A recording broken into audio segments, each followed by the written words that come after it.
நான் ஸ்கோப்போடு சரியாக முன்னு நினைக்கிறேன்.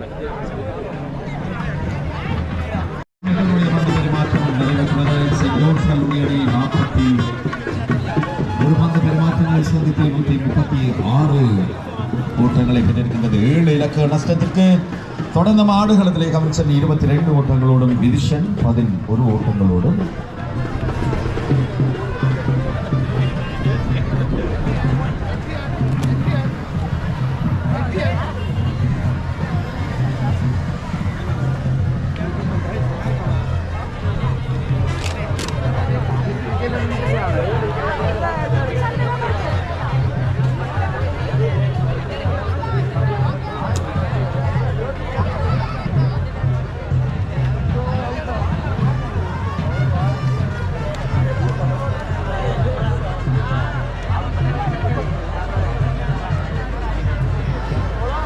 பந்து வீச்சிலே மாற்றம் செய்யப்படுகிறது. மணிக்கூர் கோபுரமுடைந்து வில்சன் பந்தனை வீசுவதற்காக ஆயத்தமாகிறார். கஜனுடைய இடத்துக்கு விதிஷன் பந்தனை வீசுவதற்காக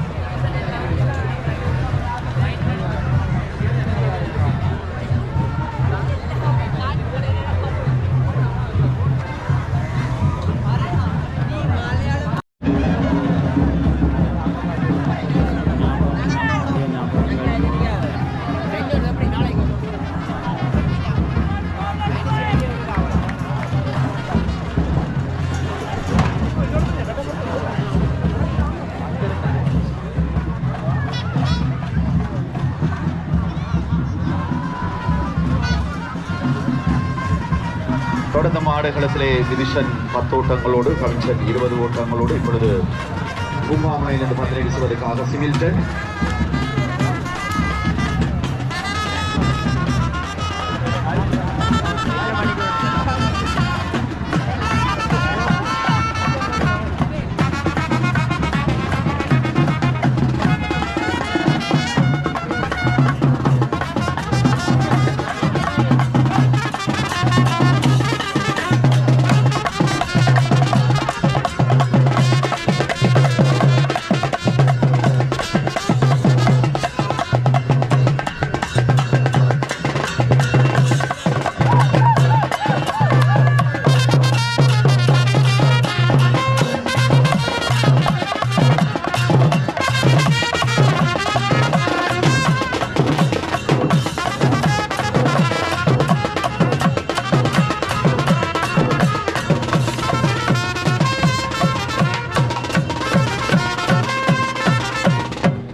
இரண்டாம் நாள் ஆட்டம் நிறைவுக்கு வருகின்றது. இரண்டாம் நாள் ஆட்டத்திலே தனது இரண்டாவது இன்னிங்ஸுக்காக துடுப்படுத்த ஆடிய செயின்ட் ஜோன்ஸ் கல்லூரி அணி 137 ஓட்டங்களை பெற்றிருக்கின்றது. மத்திய கல்லூரி அணியின் ஓட்டத்தினை சமப்படுத்த இன்னும் 15 ஓட்டங்கள் தேவைப்படுகின்ற பட்சத்தில் இரண்டாம் நாள் ஆட்டம் இங்கே நிறைவு செய்யப்படுகின்றது. தொடர்ந்து போட்டிகள் நாளை தொடர்ந்து நடைபெறும். செயின்ட் ஜோன்ஸ் கல்லூரி அணி இதுவரை 42 பந்து பரிமாற்றங்களை தனது இரண்டாவது இன்னிங்ஸுக்காக சந்தித்து 137 ஓட்டங்களை பெற்றிருக்கிறது. 7 இலக்க நஷ்டத்திற்கு தொடர்ந்தும் நிதானமான முறையிலே ஆடுகளத்திலே அவின்சன் 22 ஓட்டங்களோடும் வில்சன் 12 ஓட்டங்களோடும் ஆடுகளத்திலே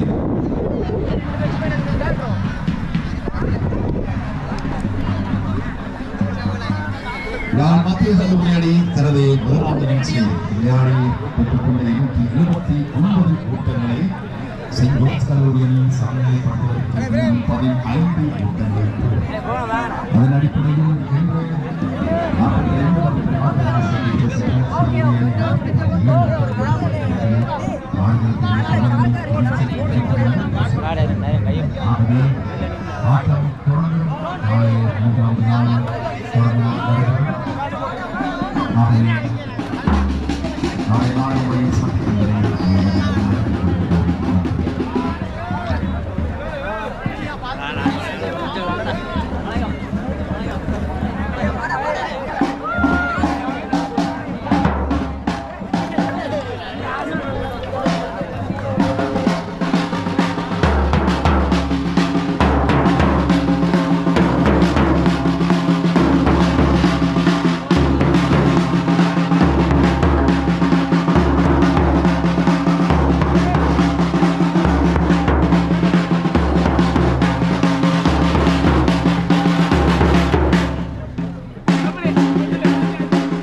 யாழ்ப்பாண மத்திய கல்லூரிக்கும் செயின்ட் ஜான்ஸ் கல்லூரிக்கும் இடையிலான பிக் மேட்ச் 2ஆம் நாள் நடைபெறுகிறது இருக்கின்றது. இது கனகாலத்துக்கு பிறகு இந்த மேட்சை பார்க்கறதுக்கான சந்தர்ப்பம் கிடைத்திருக்கு.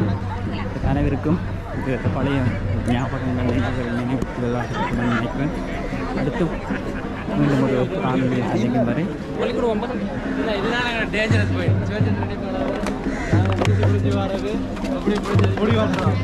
ஒன்றுக்கு பின்னால்